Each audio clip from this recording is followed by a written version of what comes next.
이제 말씀을 전하겠습니다. 오늘은 말씀을 떠나지 말라, 말씀을 떠나지 말라는 제목으로 하나님 말씀 전하겠습니다. 여러분, 성도는 하나님의 은혜와 공급하시는 능력으로 살아야 됩니다. 이걸 압도적인 은혜라고 그래요. 우리가 문제 앞에 봉착하면 이 문제가 넘어지지가 않는 거예요. 넘어가지지가 않는 거예요. 그런데 하나님의 압도적인 은혜가 있으면 내 힘이 아닌 하나님의 능력으로 넘어갈 수가 있습니다. 말씀의 은혜 가운데 있기를 주의 이름으로 축복합니다. 우리가 살아가다 보면 어떤 사람들은 살아가면서 성장하는 사람이 있는데, 신앙이 어떤 사람은 퇴보하는 사람, 제자리 걸리는 사람이 있어요. 그러면 도대체 어떤 사람이 성장하고 어떤 사람이 퇴보하느냐? 간단합니다. 자기의 현주소, 자기의 실체를 겸하게 인정하고 자기 한계를 고백하는 사람들은 성장하고, 자기를 과대평가하는 사람들은 퇴보하거나 제자리 걸음을 하더라는 거예요. 누가복음 19장에 보면 삭개오가 돈을 목적으로 살다가 세리장이 됐지 않습니까? 근데 돈을 다 가졌는데도 뭔가 공허해요. 돈은 있는데, 돈만 가지면 다 될 것 같은데 돈은 가졌는데 공허하기 그지없습니다. 그래서 예수님 보려고 나무에 올라갔다가 예수님이 이름도 하시고 너희 집에 유해야 되겠다 하셔서 그 집에 갑니다. 그리고 예수님 말씀 전하시는데 자기 실체가 드러나요. 내가 잘못 살았구나, 내가 남의 것 빼앗는 나쁜 인생이었구나, 회개합니다. 그리고 예수님께 고백합니다. 재산의 절반을 팔아서 가난한 자에 주고 누구 것 빼앗은 일 있으면 4배를 갚겠습니다. 재산 다 없어져도 됩니다. 이런 고백이에요. 그랬더니 예수님께서 이 사람도 이스라엘 백성에게 이 집에 구원이 맺다 하시면서 이 사람도 하나님께서 찾으신 인생이다 말씀하세요. 여러분, 죄를 인정하고 자신의 삶을 후회하는 사람은 새로운 사람이 돼요. 오늘 우리에게도 목적 없이 사는 사람은 현실을 안주하거나 그리고 자기 한계를 인정하지 않습니다. 그러면 성장하지 못하는 사람들의 특징이 있단 말이에요. 어떤 특징이 있느냐? 첫 번째는 매일 삶이 단조로워요. 새로울 게 하나도 없습니다. 또 항상 타인을 원망하고 욕하는 데 에너지를 다 씁니다. 낭비를 합니다. 그다음 원망하고 욕하는데, 그리고 자신이 다 안다고 잘난 척해요.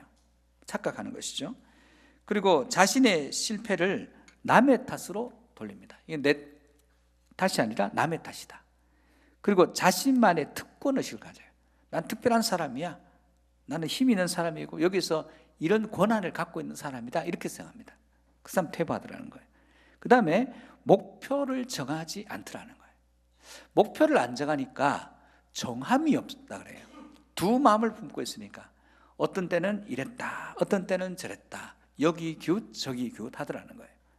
목적이 없으니까 오늘은 어디 한번 가볼까, 저기 한번 가보니까 저기에서 뭔 일 하는데 나는 계획도 없는데 덥석 따라갔다가 배가 망신하는 경우도 많습니다. 목적 없이 두 마음을 갖다는 거예요. 정함이 없다는 거예요. 이런 사람들 큰 일을 이룰 수가 없어요. 성도는 반드시 은혜를 구하는 자가 되어야 합니다. 은혜를 구하는 자는 최종 목적지가 하나님의 나라입니다. 내가 다스리는 내 나라가 아니라 하나님의 주권이 임하는 하나님의 나라가 최종적인 목적지가 되더라는 거예요. 그래서 언제든지 이런 사람들은 자기가 책임하에 있던 것들은 책임을 지려고 해요. 책임을 지려고 하는 사람, 그 사람을 리더라 그럽니다. 오늘 본문은 인간의 죄가 어떻게 해서 우리에게 들어오게 되는 죄의 기원에 대한 얘기예요. 죄라고 하는 것을 하마르티아라고 합니다. 헬라어로. 하마르티아라는 것은 궁수가 관역에다가 화살을 쏘는데 그 화살과 그 다음에 관역에 맞춘 화살, 이걸 얘기하는 거예요. 그러면 화살이 목표 지점에 도달해 맞았다는 것은 뭔가 결과가 이루어지는 거예요. 그럼 결과만 보면서 좋다 나쁘다를 우리는 그렇게 평가합니다. 그런데 하나님 보시는 죄는 결과를 보는 것이 아니라 조준하는 사람의 조준을 보는 거예요. 조준이 잘못됐으면 결과가 골드 10에 맞아도 잘못된 거예요. 그러나 조준이 잘 됐는데도 바람이 불어서 엉뚱한 데 맞더라도 그건 문제가 안 돼요. 그래서 하나님이 보시는 것은 마음의 중심, 시작점, 이게 중요하다는 거예요. 조준이 중요하다는 거예요. 그러면 오늘 아담과 하와는 하나님을 목적으로 해서 살아야 되는 인생인데 갑자기 중간에 궤도 수정을 해서 엉뚱한 방향으로 목적을 수정하면서 죄가 들어와요. 도대체 어떤 삶을 살았는가? 첫 번째 우리가 살필 것은 말씀을 떠나면 사단의 말이 들리기 시작하더라는 거예요. 여러분, 우리는 쓸데없는 일을 할 때가 많습니다. 엉뚱한 데 시간 낭비를 하는 경우가 참 많습니다. 우리가 살아가면서 여기 기웃 저기 기웃하면서 인생을 탕진할 때가 얼마나 많은지 모릅니다. 오직 하나님만 바라보고 나갈 때 신앙인도 하나님 말씀에 집중해야 되는데 엉뚱한 이야기를 듣고 엉뚱한 일에 시간을 탕진하는 경우가 많더라는 거예요. 오늘 하나님의 말씀을 듣고 하나님 말씀에 귀를 기울일 인생이 다른 이야기에 귀를 기울이면 어떤 일이 일어나는지를 보겠습니다. 첫 번째는 1절에서 3절입니다. 우리 1절 3절을 다 같이 함께 봅니다. 그런데 뱀은 여호와 하나님이 지으신 들짐승 중에 가장 강교하니라. 뱀이 여자에게 물어 이르되 하나님이 참으로 너희에게 동산 모든 나무의 열매를 먹지 말라 하시더냐. 여자가 뱀에게 말하되 동산 나무의 열매를 우리가 먹을 수 있으나 동산 중앙에 있는 나무의 열매는 하나님의 말씀에 너희는 먹지도 말고 만지지도 말라. 너희가 죽을까 하노라 하셨느니라. 하나님 말씀을 깊이 묵상하고 시편 1편에 있는 것처럼 깊이 묵상하고 주야로 그 말씀을 묵상해야 되는 인생이 하나님 말씀 아닌 말씀을 들으니까 말씀의 왜곡이 딱 일어나기 시작해요. 창세기 2장 16절 17절에 하나님께서 아담에게 이렇게 말씀하셨습니다. 16, 17절입니다. 같이 보시겠습니다. 여호와 하나님이 그 사람에게 명하여 이르시되 동산 각종 나무의 열매는 내가 임의로 먹되 선악을 알게 하는 나무의 열매는 먹지 말라. 내가 먹는 날에는 반드시 죽으리라 하시니라. 하나님은 애매하게 얘기하시는 게 아니에요. 하나님의 말씀은 언제든지 분명합니다. 명확한 말씀을 우리에게 주십니다. 다만 우리가 그것을 비틀거나 왜곡할 뿐이에요. 여러분, 말씀을 덧붙이도 말고 빼지도 말아야 한다는 이야기를 자주 듣습니다. 이걸 제일 많이 하는 종교단체가 있습니다. 신천지. 가감하지 마라, 하나님 말씀을. 근데 제가 보니까 하나님 말씀을 제일 인간의 말로 덧치라는 데가 거기예요. 빼지 말아야 될 하나님 말씀을 제일 많이 빼는 데가 거기입니다. 그래서 하나님 말씀 중에 한쪽으로 제가 계시록만 가지고 붙들고 이게 하나님 말씀이라고 그렇게 착각하고 살아가는 거예요. 인생 탕진하고 낭비하고 너무 많이 가 있어요. 가감하지 말라는 거예요. 하나님의 말씀에 이런 말씀 없었어요. 너희는 먹지도 말고 만지지도 말라. 너희가 죽을지도 모른다. 죽을까 하노라. 이렇게 얘기한 적이 없어요. 그런데 하나님 말씀을 묵상하지 않고 사단의 말을 듣기 시작하니까 잘 몰랐고 묵상하는 인생도 아니다 보니까 어렴풋이 듣고 어렴풋이 생각하는 대로 얘기하는 겁니다. 그랬더니 이 틈을 비집고 사단이 거짓의 압이잖아요. 거짓말을 보태기 시작합니다. 4절 5절입니다. 같이 보시겠습니다. 뱀이 여자에게 이르되 너희가 결코 죽지 아니하리라. 너희가 그것을 먹는 날에는 너희 눈이 밝아져 하나님과 같이 되어 선악을 알 줄 하나님이 아심이니라. 너 괜찮아. 눈이 밝아진다는 거예요. 여러분 보십시오. 우리 얼굴 안에 감각기관 중에 보는 것이 있죠. 냄새 맡는 것이 있죠. 말하고 미각, 맛을 느끼는 게 있죠. 들어서 소리를 들어서 지식을 얻죠. 첫 번째 뭐가 문제가 생겼습니다. 여기서 문제가 다 생겨요. 자, 듣는 곳에서 왜곡이 일어났어요. 그러니까 또 다른 왜곡된 것들이 들기 시작해요. 그러면 그 다음에 어디서 문제가 생길까요? 시각에서 문제가 생기고 그 다음에는 먹는 것에서 문제가 생기는 겁니다. 한 가지가 문제가 생겼더니 다른 모든 것이 왜곡되기 시작하더라는 거예요. 너희 눈이 밝아져 선악을 분별하고 하나님께서 너희한테 숨긴 거야. 하나님과 인간 사이의 틈을 비집고 들어와요. 여러분이 말씀 가운데 견고히 서지 못하면 사단은 하나님과 여러분 사이를 틈을 비집고 들어와서 간극을 벌려버립니다. 여러분, 인간의 마음속에 뭐가 있습니까? 골로새서 3장 5절 말씀 같이 볼까요? 시작. 그러므로 땅에 있는 지체를 죽이라. 곧 음란과 부정과 사욕과 악한 정욕과 탐심이니 탐심은 우상입니다. 자, 하나님과 같이 된다고 갑자기 여자의 마음속에 탐심이 들어요. 하나님을 섬겨야 될 인생이 갑자기 탐심을 섬기기 시작해요. 이게 우상숭배거든요. 하나님이 인간에게 다 주셨거든요. 다만 선악과만 스탑시킨 거예요. 선악과는 인간이 하나님이 아닌 증표예요. 하나님이 금하셔서 너는 인간이고 나는 하나님이다. 그래서 너는 선악과를 먹지 마라. 이런 것인데 사단은 뭐라 그러냐면 그거 먹으면 하나님과 같아진다고 거짓말합니다. 근데 그걸 듣고 난 뒤에 들었습니다. 이제 봐야 될 거 아닙니까? 6절 말씀입니다. 같이 보시겠습니다. 여자가 그 나무를 본즉 먹음직도 하고 보암직도 하고 지혜롭게 할 만큼 탐스럽기도 한 나무인지라. 여자가 그 열매를 따먹고 자기와 함께 있는 남편에게도 주매 그도 먹은지라. 매일 보는 나무인데 그날따라 잘못된 이야기를 듣고 보니까 그 나무가 달리 보여요. 먹음직, 보암직, 탐스럽고 지혜롭게 할 만큼 좋은 나무로 보여요. 그래서 청각에 문제가 생기니까, 듣는 것에 문제가 생기니까 시각에도 왜곡이 일어나기 시작합니다. 그리고 덥석 그 열매를 생각 없이 따먹고, 그리고 혼자 먹기 없잖아요. 남편에게도 줍니다. 하나님의 말씀을 붙들어야 될 인생이 갑자기 사단의 이야기를 듣기 시작하니까 감각에 왜곡이 시작되는 겁니다. 여러분, 우리는 생각하면 살아야 됩니다. 남의 얘기에 휩쓸려가는 사람들이 많습니다. 여러분, 남의 이야기에 휩쓸려가면 세상이 여러분을 속여요. 그러므로 나름대로 하나님 말씀 앞에서 기도하고 생각하면서 살아야 되고, 말씀도 마찬가지입니다. 말씀을 붙들고 묵상해야 되는데 사람 말이 현혹되고 사람 말을 따라가다가 실패한 인생들이 많습니다. 사랑하는 성도 여러분, 하나님의 말씀에 언제든지 아멘 할 수 있기를 주의 이름으로 축복합니다. 우리 인생은 우리가 주도권을 가지고 있는 게 아니에요. 하나님이 우리를 이끌어 가셔야지. 우리가 우리를 이끌어 가면 실패할 수밖에 없습니다. 왜냐하면 우리는 쉽게 속는 인생이기 때문에 그렇습니다. 우리의 주도권을 하나님께 내어드린 방법은 말씀에 순복하고 말씀 앞에 엎드리고 말씀을 가감하지 않고 있는 그대로 받아들이고 받아들였으면 순종하는 거예요. 언제든지 아멘하고 즉시로 실행하는 겁니다. 이런 은혜가 저와 여러분에게 있기를 축복합니다.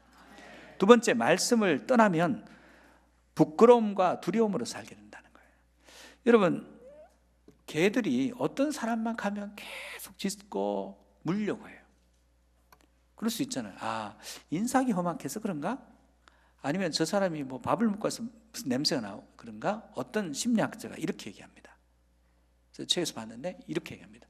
개들이 어떤 특정한 사람을 짖는 이유는 그 사람이 두려움으로 가득 차서 몸이 떤다는 거예요. 인간은 떠오는 것을 못 느껴요. 우린 청각적으로 사람이 두려움으로 떠는 것들을 인지를 못합니다. 근데 개는 두려움으로 떠는 사람을 인지한다는 거예요. 불편해서 짖는다는 거예요. 여러분, 하나님의 말씀을 묵상해야 될 사람들이 하나님의 말씀을 떠나면 어떤 일이 납니까? 두려움이 와요. 부끄러움이 와요. 하나님을 피하게 됐어요. 오늘 7절 8절 말씀을 보겠습니다. 7절 8절입니다. 같이 봅시다. 이에 그들의 눈이 밝아져 자기들이 벗은 줄을 알고 무화과 나무 잎을 엮어 치마로 삼았더라. 그들이 그날 바람이 불 때 동산에 거니시는 여호와 하나님의 소리를 듣고 아담과 그의 아내가 여호와 하나님의 낯을 피하여 동산 나무 사이에 숨은지라. 자, 눈이 밝아졌어요. 두려움은 우리를 무너뜨려요. 죄는 두렵게 합니다. 그래서 아무 일도 못하게 만들어요. 오늘 9절 10절 말씀을 보겠습니다. 여호와 하나님이 아담을 부르시니 그에게 이르시되 내가 어디 있느냐? 이르되 내가 동산에서 하나님의 소리를 듣고 내가 벗었으므로 두려워하여 숨었나이다. 하나님 부르셔요. 어디 있느냐? 부르시는데 하나님은 가까이 계셔야 되는데 하나님 두려워 피해버립니다. 반대의 경우 있습니다. 워싱턴에 가면 링컨 박물관에 가면 링컨이 쓰던 성경책이 있어요. 링컨도 재임 기간에 어마어마한 일들이 그전에도 남북전쟁, 노예전쟁 이런 많은 해결될 문제들이 있었지 않겠습니까?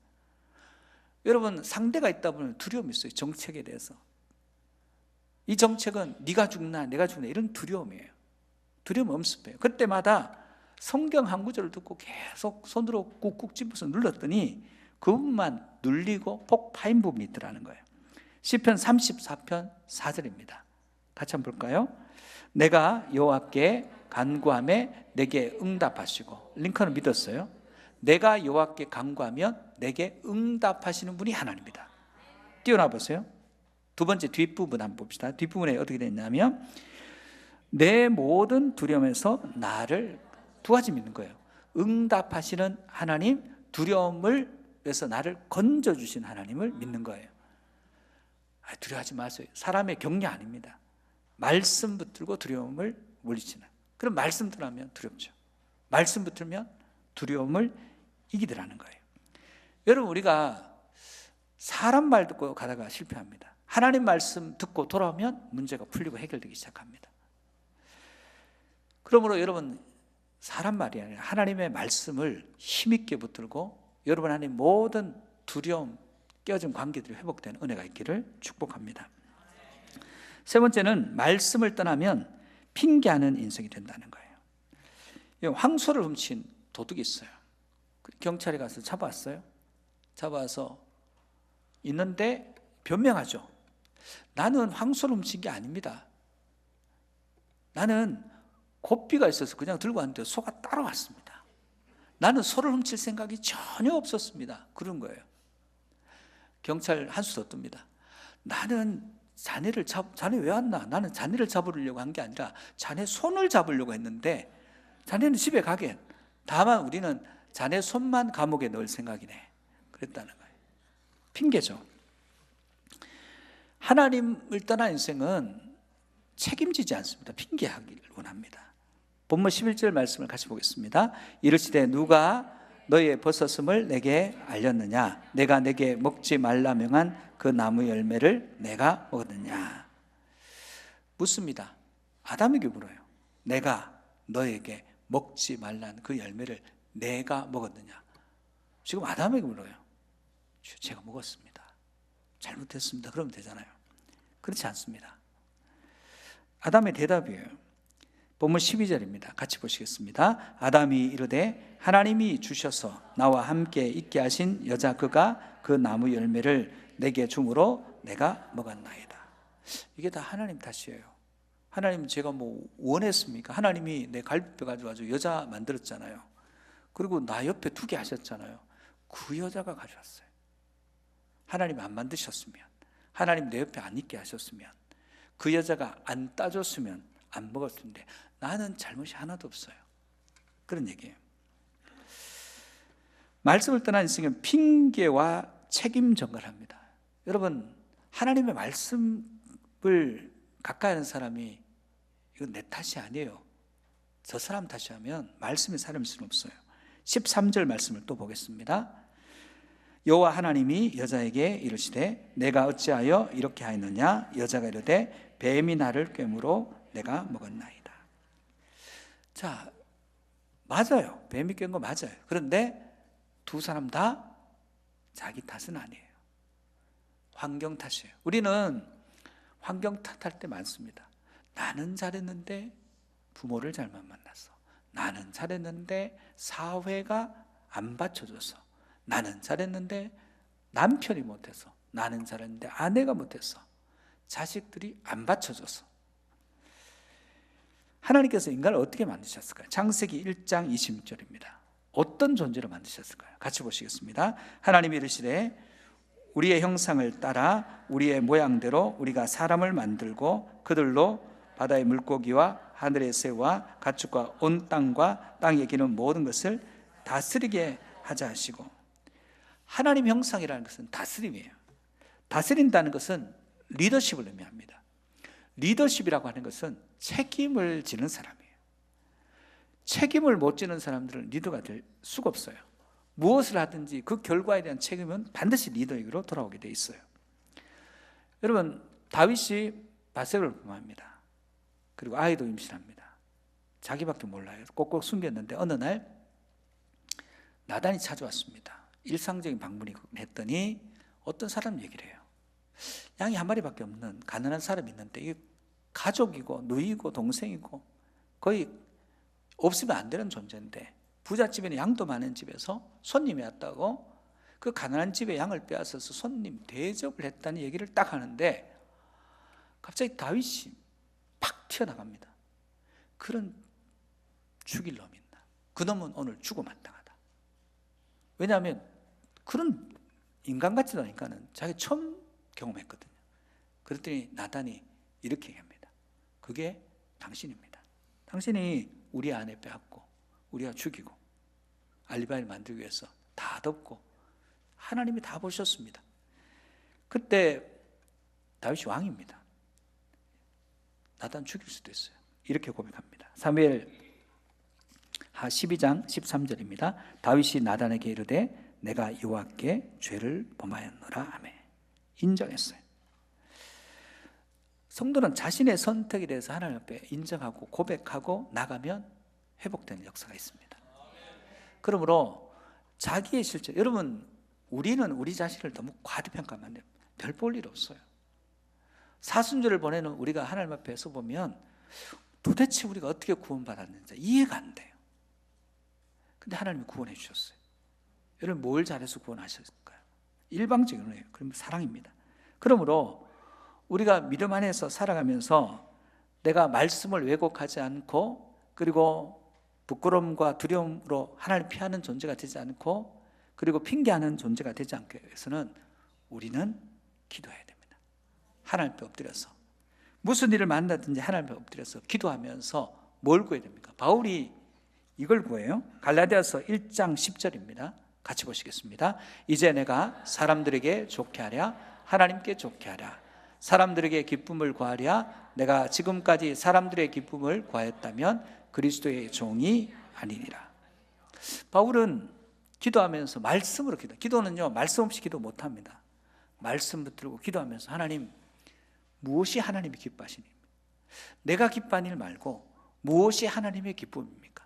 그거 알려주세요. 그리고 말씀으로 점검해 봅니다. 무엇이 하나님이 기뻐하시는 일인지 하나님이 기뻐하시는 방향으로 갑니다. 그랬더니 말씀을 떠나지 않아요. 왜곡이 없어요. 그랬더니 하나님과 교제합니다.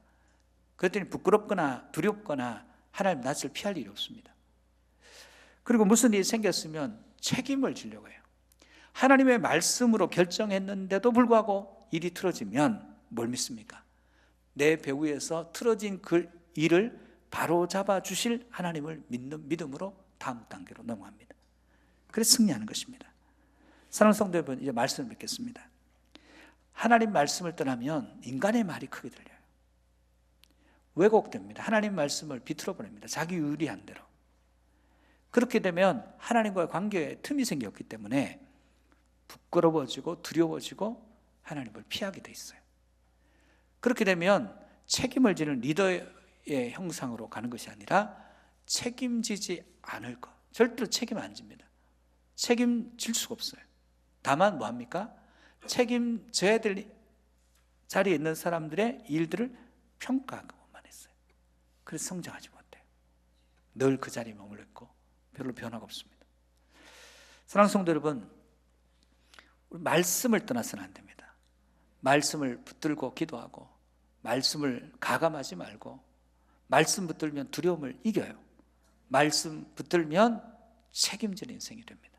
하나님 안에서 말씀 안에서 말씀 붙들고 말씀이 주는 유익과 복을 얻고 승리하는 인생이 되시기를 주의 이름으로 축복합니다.